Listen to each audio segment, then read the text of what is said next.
ज्यांची गाडी गॅरेजला त्यांचा अपघात व्हायचा विषयच येत नाही, पण ज्यांची गाडी गॅरेजला त्यांना आयुष्यात कधी ध्येयही गाठता येत नाही. ही सगळ्यात मोठी वस्तुस्थिती आहे.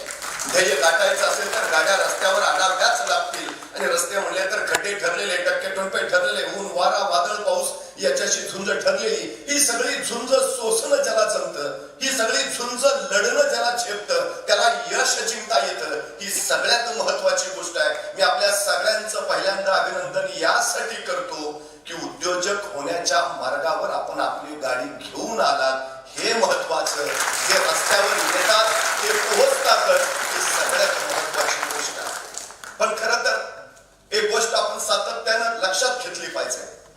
मराठी माणसानं व्यापार करावा, मराठी माणसानं व्यवसाय करावा, मराठी माणसानं उद्योगात उतरावं, असं मला सांगावं तरी का लागावं, हा सगळ्यात मोठा चिंतनाचा आणि संशोधनाचा विषय आहे. ही वेळ आमच्यावर काय आली? मराठी माणूस जेव्हापासून जन्माला आला तेव्हापासून तर कधी व्यवसायात नव्हताच का? त्यांनी कधी व्यापार केलाच नाहीये का? तो उद्योगात कधी पुढे आलाच नाही का? की आता त्याला प्रेरणा द्यावी, आता त्याला प्रोत्साहन द्यावं, आता त्याला पुढे चल म्हणावं, चल उभा राहा, उठ, काहीतरी कर सांगावं. हे आता घडतंय का? 350 वर्षापूर्वी छत्रपती शिवाजी महाराजांनी स्वराज्य उभा केलं. या स्वराज्याचा वचननामा काय होता? राज्य उभा करणं हा नाही. शिवाजी महाराजांच्या स्वराज्याचा वचननामा होता सर्वांस पोटास लावण्या. या मातीत उगवलेला प्रत्येक जण पोटाला लागला पाहिजे. इंग्रजांची राजवट असताना या देशाचा शेवटचा ब्रिटिश गव्हर्नर फिलिप्स असं सांगतो की या देशामध्ये एकच राजा होऊन गेला ज्याला खऱ्या अर्थानं कळालं इथल्या रयतेला पोट असतं. ज्याने रयतेच्या पोटाचा विचार केला तो पहिला राजा. आणि या स्वराज्याचं पहिलं वचन सर्वांस पोटास लावण्या. शेती क्षेत्रात तर महाराजांनी अफाट कार्य केलंच. शेती हा व्यवसायच आहे, शेती हा उद्योगच आहे. महाराष्ट्रातल्या ग्रामीण भागातल्या प्रत्येक मराठी माणसाला शिवाजी महाराजांनी उत्तम शेती कशी करता येईल याचा विचार करूनच त्यांचं धोरण आखलं. महाराष्ट्रात आज 450 किल्ले आहेत, पैकी 360 स्वराज्यात होते, पैकी 110 किल्ले महाराजांनी आपल्या 50 वर्षाच्या आयुष्यात बांधलेत. 50 वर्षात एक फ्लॅट देणं होत नाही आम्हाला. महाराजांनी 50 वर्षात 110 किल्ले बांधले. स्वराज्य बळकट करणं हा हेतू होताच, पण त्याही पेक्षा महत्वाचा हेतू होता या मातीत उगवलेल्या प्रत्येकाच्या हाताला काम मिळालं पाहिजे. सुधार लोहार चांभार न्हावी जोशी गुराव वाणी मुलानी साडी माळी धनगर कोळी आगरी भांडारी सारी पोटाला लागली पाहिजेत. हे सगळ्यात महत्वाचं उद्दिष्ट आहे. इथली माणसं पराक्रम जरूर गाजवतात, सामर्थ्यशाली आहे, ताकद आहे त्यांच्या तापात, ती धाडसी आहेत, साहसी आहेत. त्यांना फक्त दिशा द्यायला हवी, त्यांना योग्य मार्गावर घेऊन यायला हवं, मग ते त्यांचा पराक्रम दाखवतातच. हा इतिहास आहे. महाराजांनी राज्य उभा केलं, पण त्याच्यापेक्षा सगळ्यात जास्त महत्व महाराजांनी दिलं कशाला? राज्य उभा करणं एक वेळ सोपं आहे, पण राज्य राखणं कठीण.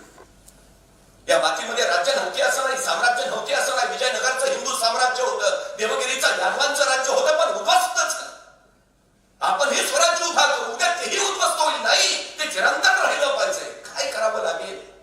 महाराजांनी पहिला विचार काय केला की या स्वराज्याचे शत्रू कोण, ते कुठून येणार आहे, ते कसं येणार आहे. आणि मग महाराजांच्या लक्षात आलं या देशात जे शत्रू येत आहेत ते समुद्रावरून येत आहेत. 350 वर्षापूर्वी महाराजांनी सांगितलं महाराष्ट्राला धोका जमिनीवरनं नाही, महाराष्ट्राला धोका समुद्रावरनं आहे.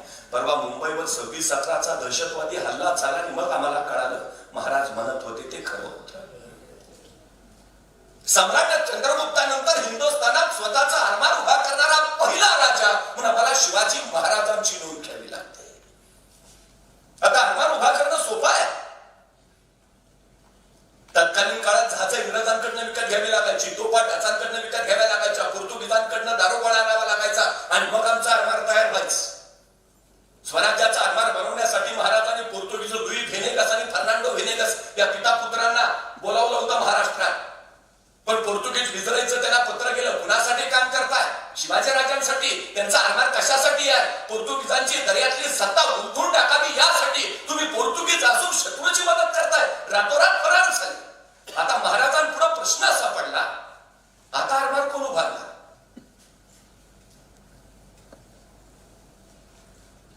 आमचा माणूस एखादा हॉटेल व्यवसायामध्ये शिरला तर त्याला खात्री नाही हॉटेल सुरू करतोय पण आचार्य राहील का नाही. आचार्यच गेला तर बनवायचो कोण. आमची सगळ्यात मोठी अडचण आहे व्यवसायात. महाराजांपुढे सुद्धा हाच प्रश्न आहे. जे आरमार बनवणार होते तेच गेले, आता काय. काय केलं महाराजांनी. या कोकणाच्या भागातले मुस्लिम लोक, आगरी लोक, कोळी लोक, भंडारी लोक यांना सोबत घेतलं आणि त्यांच्याकडून स्वतःचा आरमार उभा केला. रत्नागिरीतल्या विजय तुर्कला जहाज बांधायचा पहिला कारखाना महाराजांनी काढला. मराठी माणूस उद्योगात नाही. महाराजांनी कारखाना काढला विजय तुर्कला जहाज बांधायचा. कल्याणला आरमाराची गोदी काढली. तोफा उठण्याचे कारखाने महाराष्ट्रात सुरू केले महाराजांनी. दारुगोळा सुद्धा महाराष्ट्रातच तयार व्हायला लागला. का. महाराजांना माहिती आहे आज इंग्रज जहाज देत आहेत, पोर्तुगीज आज तोफा देत आहेत, डच आज दारुगोळा देत आहेत, तर उद्या हे सगळं देणं बंद केलं तर. आणि मग महाराजांच्या लक्षात आलं जी माणसं दुसऱ्याच्या खांद्यावर उभा असतात ती केव्हाही ढासळतात, पण जी माणसं स्वतःच्या पायावर उभा असतात त्यांना कोसळण्याचा धोका नसतो. महाराज स्वतःच्या पायावर उभा राहिलं. हे सगळे कारखाने महाराजांनी त्या काळात चालू केले. इथल्या प्रत्येकाच्या हाताला काम मिळालं. एखादा उद्योग तुम्ही सुरू करता म्हणजे फक्त तुमची भरभराट नाही करत, असंख्यांच्या हाताला काम देऊन तुम्ही असंख्य कुटुंब उभा करत असता. आम्ही गिरगावकरांचा हा प्रयत्न मला महत्वाचा का वाटतो. तुम्ही एका माणसाला उभा नाही करत. तो एक माणूस एक उद्योग उभा करेल पण त्याच्या उद्योगात 100 माणसांची 100 कुटुंब उभा राहतील. हे फार महत्वाचं आहे. जीआरडी टाटाला एकदा कोणीतरी प्रश्न विचारला तुमच्याकडे काय कंपन्या कमी आहेत का. शेकडो कंपन्या आहेत तुमच्या, तरी तुम्ही आणखी नवीन कंपनी काढली. जीआरडी टाटा म्हणाले मी एक कंपनी काढली की 5000 लोकांना काम मिळतं आणि 5000 लोकांची कुटुंब उभा राहतात. मला काय मिळवायचंय म्हणून मी कंपनी काढत नाही. या माझ्या देशातल्या बांधवांना रोजगार मिळावा यासाठी मी कंपनी उभा राहतो. आमच्या उद्योगातलं फक्त आमचं नाही, आम्ही आमच्या मराठी माणसाचं किती भलं करणार आहे हा विचार खूप महत्वाचा आहे. स्वराज्य बळकट करणं, स्वराज्याला अपेक्षित असणाऱ्या गोष्टी निर्माण करणं हे महत्वाचं होतच, पण त्याही पेक्षा इथल्या प्रत्येकाच्या हाताला काम मिळतंय हे महाराजांच्या दृष्टीने अत्यंत महत्वाचं होतं. महाराजांनी बनवलेली देशी बनावटीची आमच्या जहाज समुद्रात तरंगू लागली, पण या जहाजात एखाद्या अवजड तोफ ठेवली तर तोफेच्या ओझाने जहाज डचमळायचं, सबब नेम चुकायचा, तोफेचा दाब मागा पडला की जहाज पाण्यात बुडायचं. एके दिवशी महाराजांनी विचार केला आणि काहीतरी विचार करून महाराज कल्याणच्या कारखान्यात पोहोचले. सगळ्या कामगारांना गोळा केलं. मी सांगतो तसं जहाज तयार करा आणि महाराजांनी सांगितलं असं आणि तसं जहाज तयार झालं. तत्कालीन काळात पाण्यात अत्यंत जलद गतीनं पडणार, किती ओझं ठेवलं तरी पाण्यात न बुडणार, झोपेचा गोळा पुढं सुटला दाब मागा पडला तरी पाण्यात न बुडणार असं विलक्षण जहाज महाराजांनी निर्माण केलं. ज्या इंग्रजांकडनं जहाज विकत घ्यावी लागायची त्या इंग्रजांनी महाराजांना पत्र पाठवलं तुम्ही तयार केलेलं जहाज आम्हाला विकत देता का.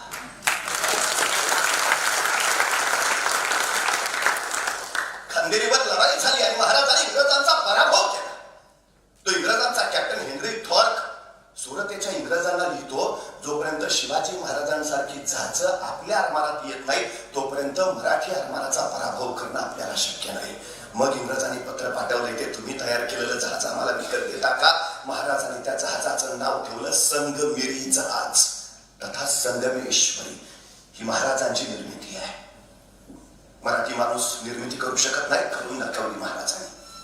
सृजनशीलता, निर्मिती क्षमता, उद्योगशीलता हे शिवाजी महाराजांनी महाराष्ट्राला दिलेले अलौकिक गुण आहेत.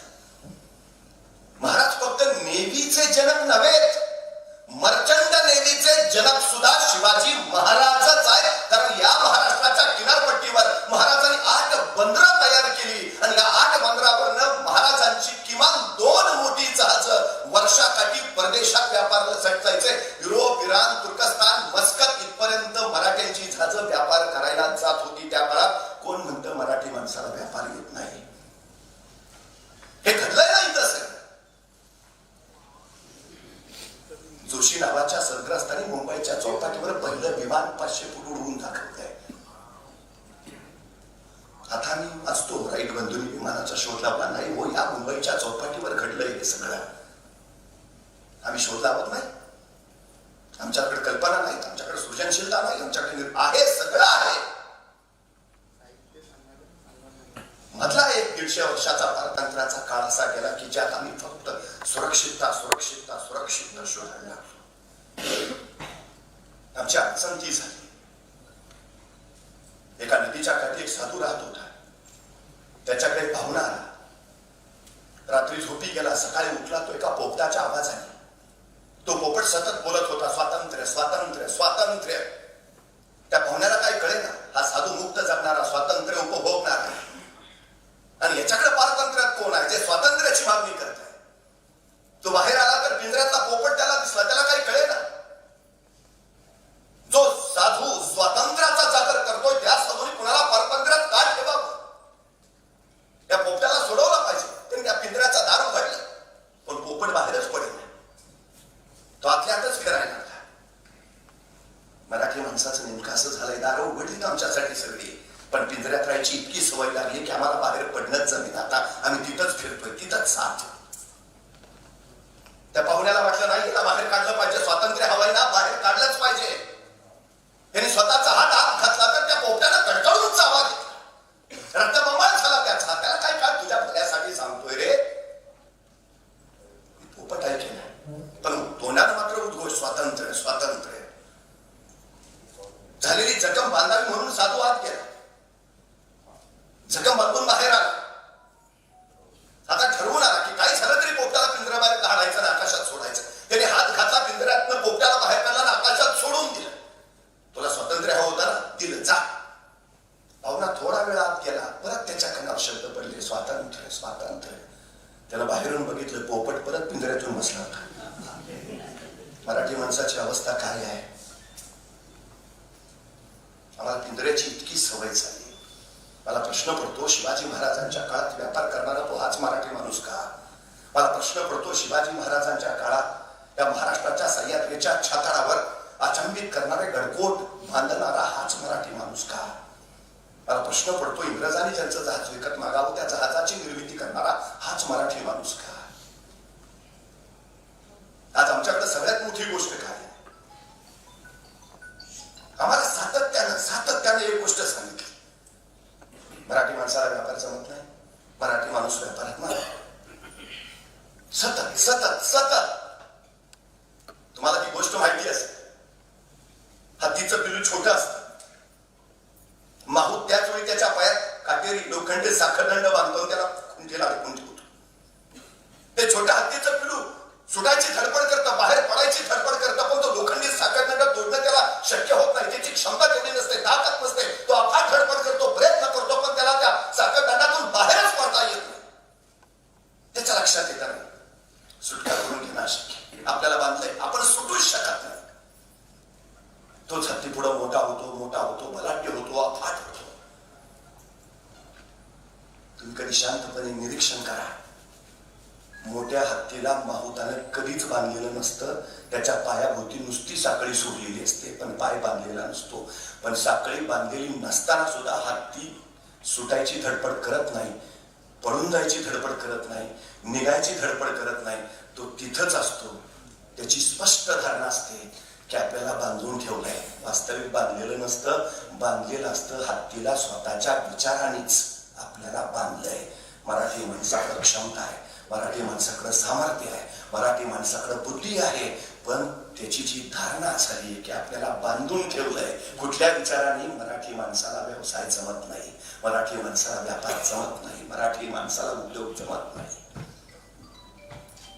आजपासून काही वर्षापूर्वी शेतकऱ्यांच्या हितासाठी काहीतरी करावं किर्लोस्करांनी शेतकऱ्यांच्या मदतीनंच लोखंडाचे नांगर बांधवायला सुरुवात केली. आणि नांगर बनवणारी किर्लोस्कर कंपनी आज जगाच्या बाजारपेठेत आपलं स्थान निर्माण करून आहे. किर्लोस्कर कुठले मराठी नव्हते. अशक्य काय. त्यामुळे मला कधी कधी शांतपणे एक गोष्ट बऱ्याच वेळा सांगाविषयी वाटते. हा उपक्रम का महत्वाचा आहे. पहिल्यांदा मनातला हा नकारात्मक विचार बाजूला काढून टाकला पाहिजे. सगळ्यात महत्वाची गोष्ट कुठली असेल तरी सगळ्यात आम्हाला जमत नाही हेच नको माहिती आपल्याला. तुम्हाला माहिती आहे एरोडायनेमिक्सच्या नियमानुसार फुलपाखरू आकाशात उडूच शकत नाही, पण तरी फुलपाखरू आकाशात उडतं का. त्याला एरोडायनामिक्सचा नियमच माहिती नाही. आमची अडचण काय झाली, आम्हाला हे नियम सांगून ठेवले. जमत नाही जमत नाही. एका गावात एक टेकडी होती, कुणीच जात नव्हतं तिकडे. सतत जन्माला येणारा प्रत्येक पोराच्या मनात एकच बिंबवलं जायचं, त्या टेकडीवर गेला परत कडे आला नाही. कुणी चुकून सुद्धा तिकडे जात नव्हतं. पण एकदा काही तरुण पोरांनी ठरवलं स्पर्धाच लावायची, जो त्या टेकडीवर जाऊन परत येईल त्याला 1 लाखाचं बक्षीस. स्पर्धा सुरूही झाली. काही तरुण रक्ताची पोरं वेगळा मार्ग अवलंबणार 5-6 तयार झाले. स्पर्धेला आता सुरुवात होणार, तरी घरातले सगळे माग नको जाऊ दे. हे बाळा ऐक ना, कशाला जीव धोक्यात घालायचा, चाललंय ना चाललं, नको जाऊ. तिकडे गेलेला परत कधीच आला नाही, कुणी गेलाच नाही, कशाला विषयाची परीक्षा घेतो. शेवटी एकाच्या आईनं तर शपथ घातली, तू जर गेला तर माझं मिळेल कोण बक्षीस. बिचारा परत आला. कशी तरी चौघ तयार झाली शेवटी टेकडीवर जायला. स्पर्धा सुरू झाली. चौघ टेकडीच्या दिशेने वर चालू लागले. खालून सगळी माणसं सांगतायत नका रे जाऊ पोरांनो, नका धाडस करू नसतं, कशाला ही देशाची परीक्षा, या माघारी या, अजून पुष्कळ आयुष्य आहे तुमच्या पुढं. अरे बसून खा, आम्ही जगवतो, पण हे असलं वेळ साहस नको, या रे माघारी. चालता चालता एक मागचा आवाज ऐकून जरा डचमळला. शेजारच्याला विचारलं, तुला काय वाटतंय? एवढे सगळे सांगतात म्हटल्यावर असणार काहीतरी तथ्य.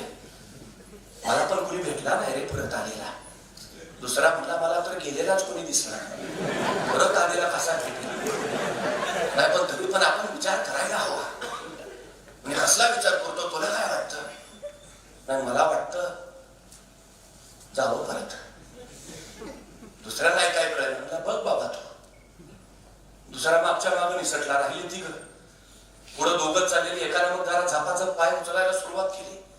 खालून आवाज चालूच होते, परत या परत या. पण तरी धीर करून धाडस करून हे पुढे निघाले. तेवढ्याला एकाला ठेच आला, इंद्र ठेच काढ. ठेच काढला तसं त्याला काही सुचेच ना. दुसऱ्याने विचारलं काय झालं, काय कळे ना रे, पायात दगड पण नव्हता, मग ठेच काढलं कशाला? म्हणतायत काहीतरी तथ्य असणार आहे, नाहीतर मी नेहमी खाली बघूनच चालतो. आतापर्यंत कधीच असा पडलो नाही ठेच लागून, आजच कसं काय? असणार काहीतरी. मग जातो परत.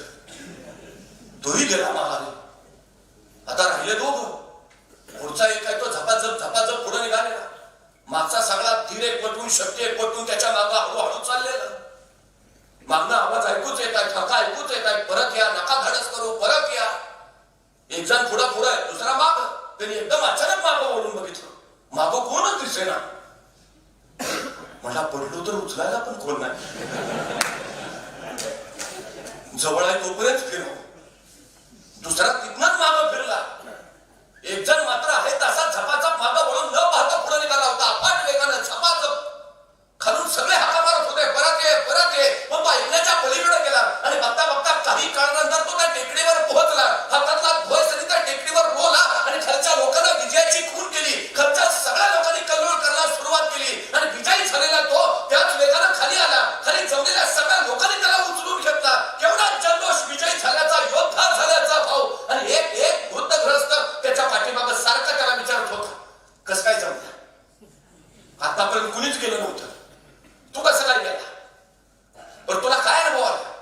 एवढे सगळे आम्ही खालून बोलत असताना तुझ्या मनात भीती कशी नाही वाटली? तू पोचलाच कसा? तुझ्या यशाचं रहस्य काय? तो वृद्ध पाठ सोडायला तयार नाही. प्रश्नावर प्रश्न तो प्रश्नच विचार, तुला जमलंच कसं, तुला साधलंच कसं? आणि मग त्याला उचलून घेतला. एक जण म्हटला, काका कशाला विचारताय, तो बाहेर आहे.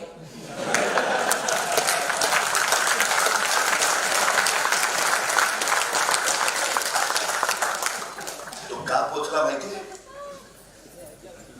तो बाहेरा होता म्हणूनच पोचला. मला काय वाटतं, आमच्या मराठी पोरांना सरळ बहिरं करून टाका, काही ऐकू नको.